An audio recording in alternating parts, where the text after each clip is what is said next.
नमस्कार, मैं राकेश कौल। आप देख रहे हैं जम्मू कश्मीर मिलापन। आज एक कन्वेंशन जगती में हुआ है और आइए देखिए क्या मसले मसाइल इस कश्मीरी विस्थापित कम्युनिटी के। देखिए क्या दिल आज आज हमने जो वनडे का कन्वेंशन रखा था जगती टाउनशिप में all India migrant campus coordination committee द्वारा हम ये प्रोग्राम करते रहते हैं। आज इतनी तड़पती धूप में, इस धूप में प्रोग्राम करना, लोगों को बुलाना, कैंपों नॉन कैंपों से लोगों ने शिरकत की, काफ़ी लोगों ने इसमें पार्टिसिपेट किया। ये यही दोहराता है कि हमारी कम्युनिटी में आज भी वही समस्या है जो 1990 में हुई थी।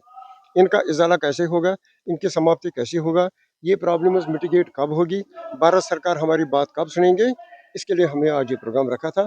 और हम आशा करते हैं इसके बाद में हम एक कन्वेंशन और करेंगे दिल्ली में, ताकि वो देश की राजधानी है, ताकि हमारे सारे जितने भी मुख्यमंत्री हैं, हमारे माननीय प्राइम मिनिस्टर साहब हैं, गृह मंत्री साहब हैं, वो जितने भी हमारे कैबिनेट के मंत्री हैं, हम पूरा कोशिश करते हैं कि वहाँ उन तक अपनी बात को पहुँचाने का। जयशंकर जी, आज यहाँ पर कुछ बातें ऐसी हुई कि 1931 से लेके 1990 तक, इवन आज की डेट तक इस कम्युनिटी को नजरअंदाज किया गया है। कुछ कुछ चीजों का नहीं ख्याल रखा गया। जब हिंदुस्तान की जो आजाद हुआ था उस वक्त अगर कुछ चीजों का ख्याल रखा होता शायद 90 की नौबत नहीं आती। क्या ये सही है? यही तो हमारा एजेंडा था आज, ignoring of Kashmiri pandits by blunders of India rulers since 1947। और कुछ लोगों ने बोला 1931 से भी हमारा प्लान शुरू हुआ था। 1947 में जब देश आज़ाद हो गया तो जम्मू कश्मीर हमारा देश का हिस्सा बन गया, उसके साथ विलय हो गया। लेकिन उसके बाद भी कश्मीरी पंडित के भी फला फूला नहीं कश्मीर में। उसके बाद 86 के रेट्स देखे हमने, 89 90 के रेट्स हमने देखे, हमें वहाँ से प्लान करना पड़ा। और आज तक 37 साल के बाद हम दर बदर की ठोकरियाँ खा रहे हैं और वापसी का अभी तक भारत सरकार के पास कभी प्लान नहीं। ये क्या कितनी बात ही सही है कि पहले मतलब एक स्टेप बाय स्टेप इस कश्मीरी पंडित को नजरअंदाज किया गया, नौकरियों से, जमीनों से, सब चीज़ों से। हर चीजों अगर से। मैं इस पर टिप्पणी करूंगा तो मुझे आधा घंटा लग जाएगा कम से अच्छा। कम बोलने में। इसमें हमारी ज़रा इस्लात हो गई, लैंड टू टेलर हो गया, वो हो गया। नौकरी में हमारा हिस्सा था, फिर शेखुल्ला उस समय मुख्यमंत्री ने बोला सिर्फ 5% मिलेगा, 5% से भी कम हो गया।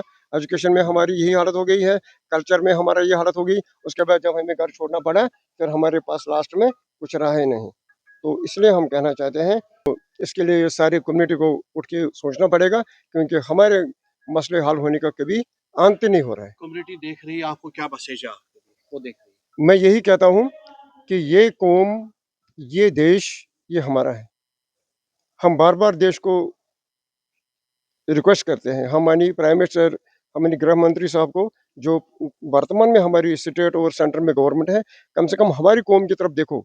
ऐसा न हो कि ये एक एजुटेशन का रूप लेगा। और मैं सारे कौम के लोगों से कहता हूँ कि पार्टी लाइन से ऊपर उठ के समाज के हित में काम करो। जो हमारे मसले हैं इनका इजाला कैसे हो, हम इनसे छुटकारा कैसे पाएंगे, क्योंकि गरीबी की रेखा से काफ़ी लोग हमारे आज भी रह रहे हैं।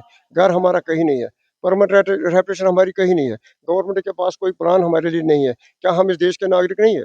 क्या हम स्टेक होल्डर इस देश के नहीं है?